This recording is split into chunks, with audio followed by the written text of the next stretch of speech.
Deadline approaching. Just checking the pulse on this one. Are the Marlins in a rebuild? I think they are. This is Locked On Marlins.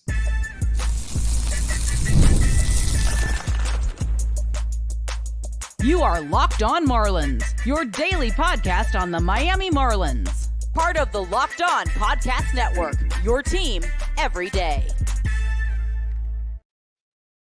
Greetings from England and welcome to Locked On Marlins, your daily Marlins pod. I'm your host, of course, Peter Pratt. Hit me up at Miami Marlins _UK. If you're listening to the pod, of course, hit subscribe and leave a review. This is your team every day. And thanks for making Locked On Marlins your first listen of the day. It's part of the Locked On Podcast Network. Reminder, there's a YouTube channel. Hit subscribe over there. If you are watching, hello, greetings. And you will see we have a guest in town. Jeremiah Geiger is in the house. Jeremiah, how are we doing? I'm doing well, Peter. Doing well. I'm excited for the trade deadline coming up, and we got a good episode on, so I'm ready to rock and roll. We certainly do. There's going to be a lot of trade conversation this entire week, and we're getting it rolling now. You know, it's like a week of action now. So before we get it rolling, and there's going to be a lot of Jazz talk, just want to call it out right now. There's a lot of Jazz talk today. It's been a lot of Jazz talk generally. But this episode of Locked On Marlins is brought to you by Booking.com. Booking.yeah. And the right stay can make you a fan of any city, even your rivals. Check out Booking.com for your stay today. Jeremiah, let's start with the question. I just woke up this morning and I wasn't choosing violence. I was just trying to get like the finger on the pulse of Marlins Twitter at this point, trying to work out, we've traded Arias. The season's cooked. There's talk about Jazz being moved. The bullpen, seemingly everyone could be moved. They would have moved Luzardo if he was not hurt at this point. Just wanted to ask that question, just generally. Are the Marlins actually? Are we happy with that assessment that the Marlins are actually in a rebuild at this point under Peter Bendix? So there was a mixed set of answers, I think it's fair to say. So I'll just throw it to you, just get a sense of like where your head is at in terms of how the status right now of the Marlins and whether they're in a rebuild or not. Well, Peter, I think unequivocally the answer is yes right now. I think there's no doubt about it. This is the path that Peter Bendix and the ownership have taken. And I mean, when Luis Arias was traded, that was, I guess, step one, you could say. And yet there's still fans out there, because I saw that tweet, and there's still fans out there. I'm not going to name names, but who adamantly say, no, it's just a retooling. Peter Bendix is brought in to be like Tampa Bay. Tampa Bay never rebuilds. But look at the draft. Look at the rumors flying around. They're going to start trading guys. And frankly, their approach to the draft, if you look at it with PJ Morlando, Johnson, the kid from Alabama, 18-year-olds, these guys aren't going to be up until 2027 at the earliest. Like, it's going to be a rough couple years. We have to prepare and accept it, and that's what I've done as a fan. And if you listen to the podcast, you're going to see me. We're rebuilding. There's no doubt about it. How do we rebuild is the question. There we go. That is the question. And that is where we're going to spend a ton of time today. Just want to get your take, though, specifically on the draft, actually, because I spoke about it. It's an echo chamber. It literally is an echo chamber in this room where I speak and no one's here to, bounce off me. But the draft, I thought, was an interesting strategy. They were young. The talk was college bats. Yeah. No, high school bats. And actually spread the pool to basically kind of, sign two dudes that are kind of back-end first-round talents, in effect, is probably like where they'd sit. But how did you assess Peter Bendix's and Frankie Pilieri's first draft for the Marlins? So with the first rounder specifically, I was frustrated. I think I hopped on Twitter and shot out a series of tweets that night. Like, what are we doing here? I wanted a college bat. Like, I was all in the college route, just because I felt like there was a couple guys in particular, Ryan Waldschmidt, who at that point hadn't been drafted, elite hitter, elite exit velocity, has the analytics department all over him. And he's there for you at 16. The kid from Oklahoma State, there for you at 16. And you take a project. Not saying he's not talented, but he's a project. And it's a very hit or miss approach. Like, I understand they wanted to save money and spread out the bonus pool. Yeah. But for me, I'm not going to lie, I would have done it differently. I would have taken a college bat immediately in the first round and then taken the best player in the second and just gone from there. But I think Morlando has a ton of potential, ton of power. It's just, can he develop it? That's the question. What did you make of his introduction? I would say, did quite a bit of media, as often the first round guys do. What was your take on how he handled himself? He's 19, so he's not like 17, 18, like he's 19-year-old dude, but still young, thrust into this situation, a first round pick. I don't know if he was expecting that or not. So, for me, he was very engaging with the media, and he's a very likable character. But what was your take on it? Oh, no, I agree with you 100%. Like, he was very engaging, and my takeaway is that he was just ready to work. He's ready to get the show on the road and get to Jupiter eventually and start hitting and do what he does, because the kid can hit. I'm not going to take it away. He has the talent. I mean, he's hit 400-foot bombs and at the home run derby, high school showcases and whatnot. So I like the enthusiasm. I think that level of enthusiasm is good. It injects energy into an organization. It's just about, can you take that talent and take that 19-year-old and develop him? Because ultimately he's going to put in the work, but you got to surround him with the right surroundings. Yeah, no doubt. No doubt. My confidence levels are higher based on what I've seen in the past 6 months, I would say, than the previous regime in terms of development. It felt like the previous approach to player development was, there's bare bones, and then there's what the Marlins were doing, which was basically, the players were just, I don't know what was going on. They were just left to their own devices. There was no data going around, no nothing. Like, the guys were just, day to day, just cruising by, and just no direction, no, nothing kind of backing up, or no approach seemingly. And I think that kind of played out on the field. Early signs I've seen are encouraging, and so I'm more encouraged that they can develop a project. But to your point, like, this guy, a 19-year-old stick, it's a big bat, but there's going to be a lot of work to go. The interesting part, I would say, is that the batting stance. I didn't expect the full PJ segment here. It's just the way Locked On Marlins works. We'll roll with it. But when he did his, BP in the ballpark, his batting stance already was like completely different from what was like knocking around on some of the social media videos. So he's already tweaking around with things. I think he already made those tweaks like pre-Marlins, but it's interesting, right? The learning curve has already started. He's here to work. The power's gonna play. It's just, can the rest of his game round around that? And equally, the other thing too, center field, which surprised me, actually. I wasn't expecting center field to be in play, but seemingly center field's going to be in play. And, there's Bryce Harper comps. I'm all for Bryce Harper, no doubt. So could be, he's going to be a fun player to track, though, isn't he? I think that's going to be the thing for the next few years. But there's pressure on. Every first round pick, pressure's on. So he's going to have to deliver, I think. Oh, yeah. I mean, you said the center field. I didn't expect that. To me, watching him feels more like a corner outfield guy. But, if they want to give him a shot, why not? My whole thing is, like, if you want to put in the work and you have a good plan in place as a young hitter, that's what it takes, because he has the tools.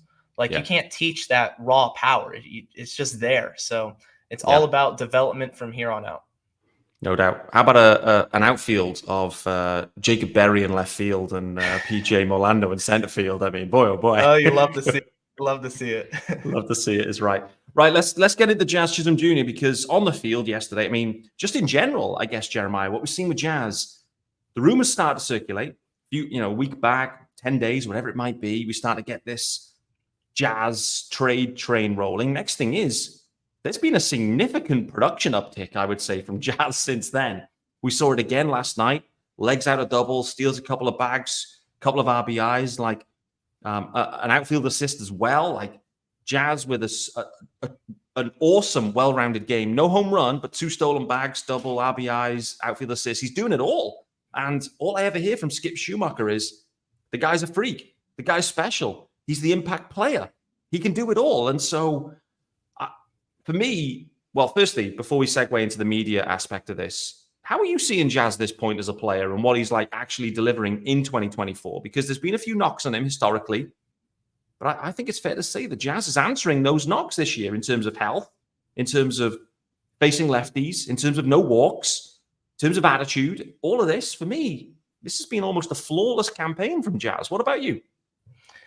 I think it's been awesome for Jazz, not just for, his trade stock, but for him as a player. He's really come into his own, because for years we heard the talent's there. but he couldn't stay healthy. And then he would be pinch hit for against left-handers late in the game. And he's finally seemed to put it all together, where I think we can say we know who Jazz Chisholm Jr. is as a baseball player. And he's going to hit for power. He's going to steal 20, 30 bags a season. He's got triple speed. He can do it all. Like you said, Skip Schumacher loves him because Jazz is the type of guy to go up and change the game. Anytime he's at bat, you got to watch it late in the game. You want Jazz Chisholm up there. And so I think this year has been absolutely great for him and his development because, you know, he made an all-star game a couple years ago and everyone's like, okay, well, here we go. And then he got hurt. Well, now he's put it all together and it's awesome to see as a fan. Yeah, no doubt. No doubt. I want to make one call out. Then we want to talk about the media aspect of this and we'll get into that after the first ads. So knowing Skip Schumacher specifically, and you know, Skip is always on about Jazz in terms of the way he impacts the game and the way he can do like no other. That's how Skip describes him.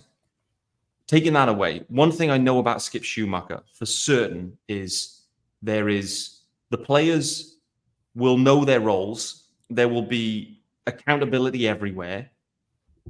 Skip will not let people free ride in his clubhouse, not at all. Skip will ensure that there's perfection in many ways. And if there was a problem with Jazz's mentality, his, you know, the vibes in the clubhouse, his personality, I'm confident that we would have seen that surface with Skip Schumacher, like it has with Sixto Sanchez, by the way, where there's a clear issue there with Sixto. And Skip Schumacher took to the media to wear that out. With Jazz, it's completely different. And so Skip Schumacher being the manager, no red flags from Skip, and actually completely the opposite from red flags, that it's all gushing around Jazz. Yes, you know, there's things that everyone can improve clearly, but for a super accountability guy, for there to be no concerns from Skip, for me, that's like the seal of approval, really. That's how I see it, is if Skip isn't raising anything, then there's nothing to see. Nothing to see. Final one on that one, Jeremiah, and then we'll hit the ads. No, it speaks volumes. I mean, Skip took out Jesus Sanchez a couple months ago for lack of hustle. He's all about the business. You know, he's a professional. He's been in baseball his whole life. And even in the midst of a losing season, if you want to play every day, you have to be a professional. And Jazz, for Skip to sing his praises to that highest standard, it's great to see, but it also speaks volumes to Jazz's character. And it shows that the media around him doesn't know what they're talking about. You nailed it, mate. I forgot about that Jesus Sanchez aspect. And let's not forget as well, there was a Nick Gordon issue relatively recently as well. So Nick Gordon was removed from the game. Jesus Sanchez has been removed from games. Sixto Sanchez has been called out in the media specifically, linked to work ethic or whatever it might be. I don't know. None of that from Skip Schumacher or Jazz Chisholm Jr. this year. Completely the opposite. Let's hit the ads and then let's continue this conversation around Jazz and the media aspect of this. The league sources with this character assassination. But before we do that, let's get into brighter topics and our good friends over at Booking.com. Yes, sir. And guys, of course, this episode is brought to you by Booking.com. Booking.yeah. And with summer travel heating up, especially travel for baseball games, it's time to explore those U.S. cities you always secretly wanted to learn more about. Yes, we're talking about your rival cities. With hotels, bed and breakfast, vacation rentals, resorts, and so much more on Booking.com, you might just find your perfect stay, even in your baseball rival city. Booking.com is my go-to place. If I'm traveling for sports, Booking.com is where I go. I need the location. I need the price to be low. And I need the breakfast to be top-notch. Booking.com make me get there every single time. So from hotels that look over stadiums to family-friendly resorts, Booking.com has so many choices around the U.S. for your summer travel this MLB season. The right stay can make you a fan of any U.S. city, even your rivals. Book today on Booking.com, on the site, or in the Booking.com app. And this episode is also brought to you by our good friends over at PrizePicks. It's America's #1 daily fantasy sports app with over 5 million active members. It's the easiest and most exciting way to play daily fantasy sports. Unlike other apps on PrizePicks, it's just you against the numbers. All you do is pick more or less on 2 to 6 player stat projections and watch the winnings roll in, baby. Get in the action with your friends and become part of the PrizePicks community today. You can win up to 100 times your money on PrizePicks with as little as 4 correct picks, turning $10 into 1,000. And if you're looking for promotions, listen up. PrizePicks has got you covered every week, from lowering select player stat projections on Tuesdays to help your lineup hit, or getting your entry fees back if you have a losing lineup on Fridays. You simply download the PrizePicks app today. Use the code LOCKEDONMLB for a first deposit match up to $100.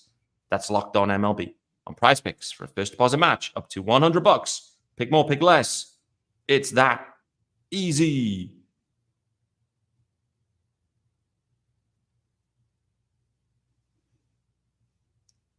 All right, guys, welcome back to Locked On Marlins with me, Peter Pratt, and Jeremiah Geiger from Marlins 9. So we've got 2 podcasts collabo going on here. We talked about Jazz. It's the sign of approval, the seal of approval from Skip Schumacher around that. The media, though, reporting, and this is something that really stood out to me today, there was the Yankees have concerns about Jazz Chisholm Jr.'s personality and how it would fit inside their clubhouse. A league source told Jorge Castillo. Very, very interesting. This narrative has been churned around the media for multiple days, multiple cycles. This continues to be the knock with Jazz Chisholm Jr. No longer is it, can Jazz stay on the field? That's the old knock. No longer is it, can he hit against lefties? No longer is it, can he play center field or infield? No. It's now all about the personality that won't fit. This is a very strange narrative for me, Jeremiah, and it doesn't actually sync to anything that anyone close to the team is suggesting. Where's this coming from? Well, that's the question, right? Because not only do you have the Yankees supposedly saying Jazz wouldn't be a good fit for the clubhouse or rumors surrounding it, you have Jeff Passan, MLB reporter, ESPN, going out and saying that teams are hesitant because of his, quote, brashness, the way he plays the game with brashness. And I tweeted out, I said, what are you talking about? All right, the dude goes out and has fun playing baseball. And I mean, if you don't like that, I guess I don't know what to tell you, because I love the way Jazz plays the game. I think kids love the way Jazz plays the game. And there's one guy that doesn't like how the Jazz plays the game. And Miguel Rojas is sitting in LA somewhere reading these tweets, probably laughing, thinking he's getting sweet revenge because he doesn't like Jazz. And he made that very clear. And Jazz doesn't like him very much. So, of course, there was that whole podcast episode that came out. And Chisholm Jr., he's going to speak his mind. I mean, we know that. That's the way he plays. He plays with energy. He brings it every day. You know, with the hair, with the chains, he's got all the cleat collections. He had like 20 cleats. And I remember seeing when one of his teammates came in and like cut up his cleats and dumped like milk on them. And it's like, why? You know, you remember seeing that. So to me, it's a joke. It's a complete joke. And I'm not ashamed to say that up front, because if you don't like Jazz as a player, sure, have your qualms if he strikes out too much or you don't need him defensively or whatnot. But to say I'm not going to make a trade offer because of the way he plays and his attitude, you're just plain wrong. This may be an uncomfortable question to answer maybe, but I'm going to ask it anyway. Do you get the sense that there's some sort of racist undercurrent knocking around here where you've got a guy from the Bahamas being treated in a way by a clubhouse? You've got the Hispanic guys in the clubhouse that were bullying him effectively. And now you've got a predominantly white media talking about the brashness of Jazz Chisholm Jr., you know, a black guy from the Bahamas. Like, for me, just sitting back, listen, I'm a white dude from Leeds in England. So, you know, what do I know? But it does feel like some sort of, you know, racist undercurrent here, to be honest, mate. I don't know. Are you getting any sense of that, or is that just me? It's crossed my mind. Yeah. Actually recently, I saw a tweet, forgot who it was, and he said, if Jazz was a white guy with the name Jack Chandler, would people be saying the exact same thing? And I thought to myself, I said, probably not, you know? Yeah. I mean, baseball is like, I don't know. It's a weird sport because you're going to have two sides of it. You're going to have the guys that say you hit a home run, you jog around the bases, that's it, you know? And then you're going to have the new age, which seems to be the new era of baseball, and it's all about having fun. But for some reason, the media loves to target Jazz and Jazz specifically now. And I'm not going to lie, it's crossed my mind 100%. Yeah. The other side to that too, taking the racist elements away, let's kind of flick it away to, it feels like Jazz's bio, his profile, is probably that of a top 25 player, maybe. Like, he's been on the cover of the game. That seems to irk people for whatever reason. He's been to an all-star game. He gets a lot of promotion because of the way he plays and the way he looks and his style and the swag and everything, which is all, like you said, it's the new age. And it's right that he's getting that level of promo. And you then go, and I just looked, yes, I was interested. I was like, okay, Jazz this year, OPS-wise, where is he in Major League Baseball? He's 75th. It was pre-yesterday. He's probably ticked up a little bit, actually. But 75th overall. And I do wonder if there's a little bit of a kind of jealousy aspect or a disconnect around, you've got the profile of a top 20 player, the way he's hyped, and then the production of a 75th overall player. And so I don't know if that's in there too, where, there's something there. There's something there where, like, the players, and because there was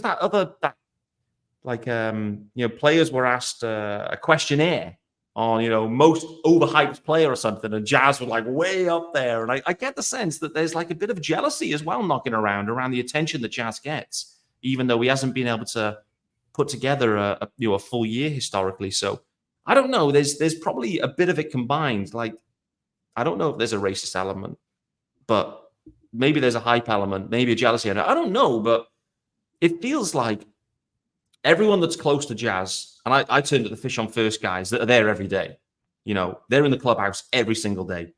Not one of them is saying there's any problem with Jazz. And actually, to the contrary, I then get the guys that are in Lone Depot every day, give or take. And they're saying, actually, Jazz is by far the most engaging player, does the most for the kids. It's completely opposite. We've then got Skip Schumacher, who is, accountability. He absolutely drives on that, and there's been no issues with Jazz either. For me, normally you look for smoke and then there's fire, but I'm not seeing any smoke with Jazz other than what he's delivering on the field. So this feels a very strange narrative, unless it's there to try to devalue him somehow. And maybe that's the other aspect of his team's trying to get the Marlins on the cheap and find a way to get a deal done for a guy that actually is maybe a little bit undervalued. So I don't know. How are you seeing this overall Jazz situation? And also, can you see him being moved at the deadline as well? Well, first off, you have to see that Jazz isn't an MVP caliber player right now. Like, this season, he's just not. And that's fine.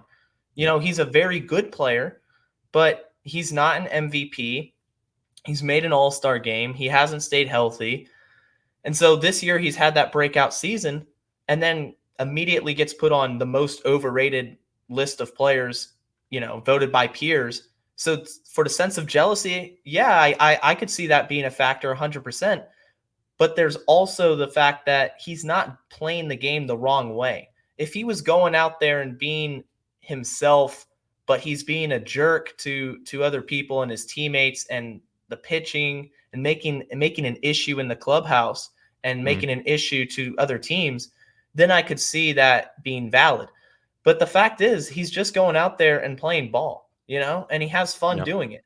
So Jazz is conscious of what's going on. He's aware of what people are saying about him, but he doesn't change. And you got to give him credit for that, because at the end of the day, he's playing a kid's game, making a living doing it, and having fun. For the second point, will he be moved?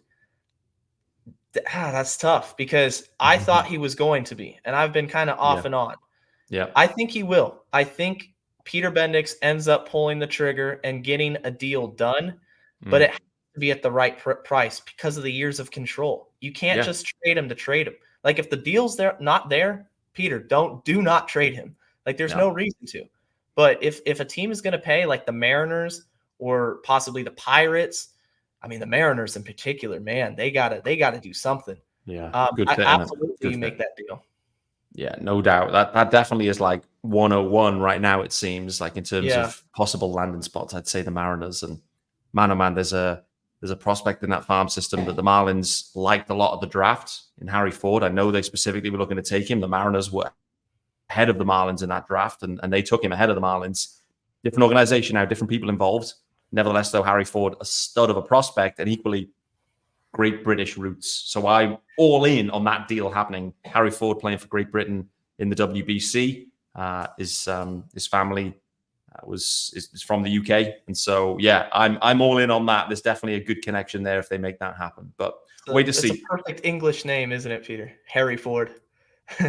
How much more English could you get? Perfection. So I'm all in on the Harry Fords. That deal if it happens. But to your point, Jazz to the Mariners.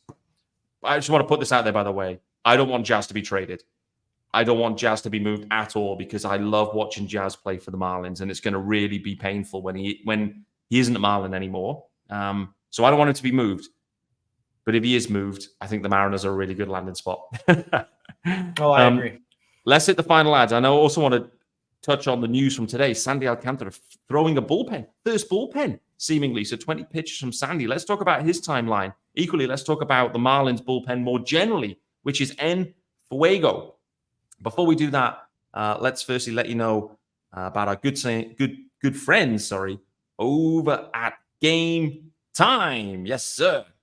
And guys, Game Time is an authorized ticket marketplace of Major League Baseball, which makes getting tickets faster and easier. Prices on the Game Time app actually go down the closer it gets to first pitch, with killer last-minute deals, all-in prices, views from your seat, and the lowest price guarantee. Game Time, it takes the guesswork out of buying tickets. The main thing for me for Game Time, when you look, I'm all for the all-in pricing. Nothing frustrates me more than finding tickets, getting to checkout, and realizing there's fee, and the price is the price. I want to see the price. Show me the total. You can toggle this feature on, shows you the totals up front. No surprise fees at checkout. The other thing, when I'm buying tickets, I want to know what the view is. I want to know at that seat, what's the view? And with Game Time, you get a panoramic view from your seat in the app before you buy. They've also got the lowest price guarantee. They credit you 110% of the difference. If you find the same ticket, same row, for less, they'll credit you 110% of the difference. You can't say fairer than that. So take the guesswork out of buying MLB tickets with Game Time. Download the Game Time app, create an account, and use the code LOCKEDONMLB for $20 off your first purchase. Terms apply again. Create an account, redeem the code LOCKEDONMLB for $20 off. Download Game Time today. Last minute tickets. Lowest price guaranteed.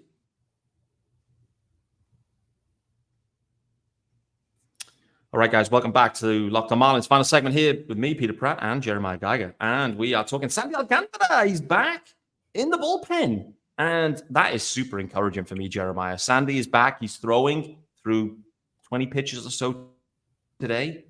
No issues. He felt good. I mean, what's the timeline looking like for Sandy Alcantara all of a sudden?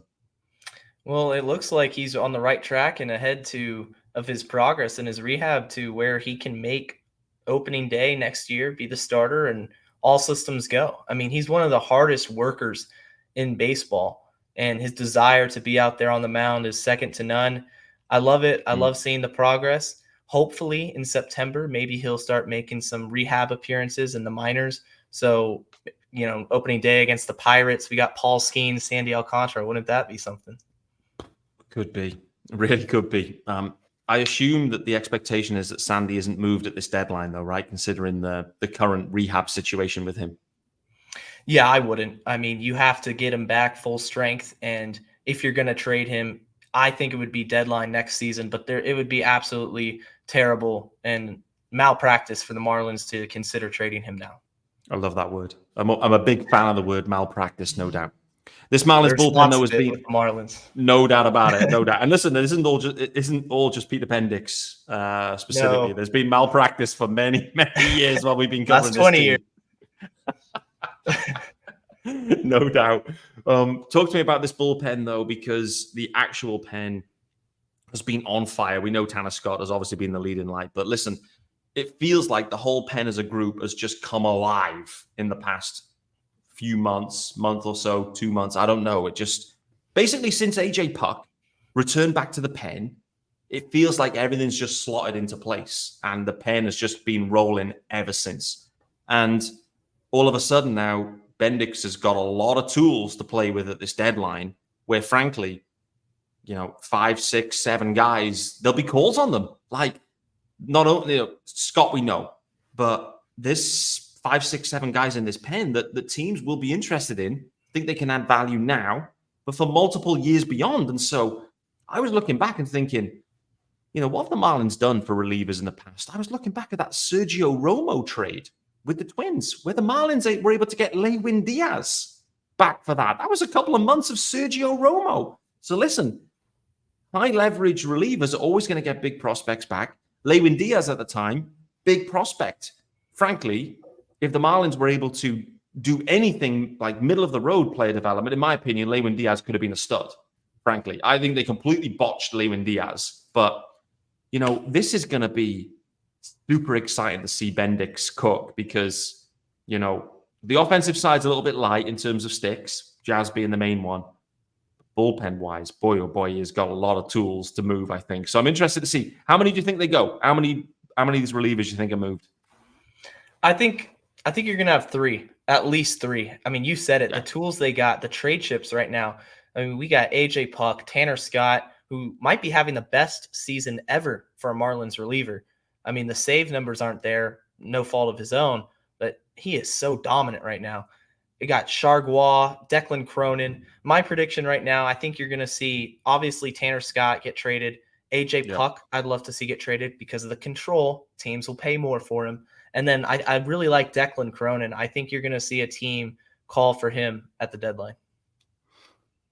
Yeah, Cronin has been the one. I absolutely, just by the way on Cronin, I think you have to move Cronin now. You have to, because the volatility of these dudes, I mean, he's got tons of control, but that control could be completely, devalued as, next year, he turns into a pumpkin again. The next thing is Cronin's back on the waiver wire. You have to move Cronin now. I think Puk's different where, frankly, with Puk, he's having a good run now. He had a good run last year, a little wobble in between. I don't think if a deal doesn't arrive for Puk, no problem. You've got multiple years to move him. And listen, with Tanner Scott gone, Puk maybe steps back into the closer role for the next, next year, and you're back at the deadline going, hey, we got one of the best closers available as a trade chip. And actually, you got a year of control. So I don't think with Puk you need to move, but Cronin, I'm all in on, like a guy that's popped out of nowhere.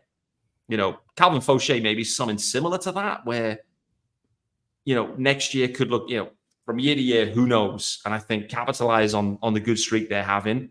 I think if you get a call on Tony Bender as well, I'd probably look to make that move. I don't feel like he's been completely right this year, and I don't think it'd be the worst thing to move on from Bender. I'm assuming no calls on Sixto Sanchez though, right? Maybe from the Savannah Bananas, down. He can make some little gimmick start, do a dance or something. I don't know. Mate, it is the perfect landing spot for Sixto Sanchez, the Savannah Bananas. No doubt about it. No doubt. All right, so we're long on time, so we'll wrap it up there. It's been a great conversation. Jeremiah, for those people that are listening that maybe aren't aware of your pod, it's a good time to let them know, because I must say this episode you've been on fire, been a stud. So let them know where they can follow you, how often you're posting pods, where they can get them, etc. Take the time now. Absolutely. So for all of you out there, Marlins 9, I upload every Thursday. You can find it on Spotify, Apple, wherever you listen to your pods.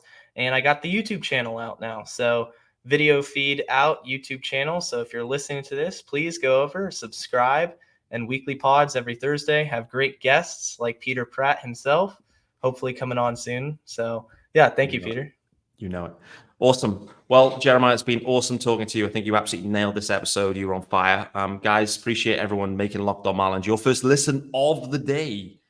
Delighted to let you know we're back tomorrow, of course, because it's a daily pod. So we're back tomorrow. Scheduling note, Smoking Joe Brazzaro is back in the house on Friday. So listen, it might be an 18 plus for that one on Friday. We'll wait and see. Smoking Joe is going to be on fire. I do need to let him know that this, we have a max run time of 35 minutes on Locked On Marlins. So I need to ask him like 2 questions max and let him cook. But let's see how it goes. Let's see if the Marlins have made a deal by Friday. I think a little bit of, trickle out from Craig Mish on Twitter today. I saw, the expectation is maybe that Tanner Scott maybe moves sooner rather than waiting to the deadline specifically. So feels like if that's the sense he's getting, that maybe the Marlins are close to making a deal on Tanner Scott. We'll wait and see on that one. But appreciate everyone making Locked On Marlins your first listen. Appreciate Jeremiah. And we'll look forward to seeing you guys tomorrow.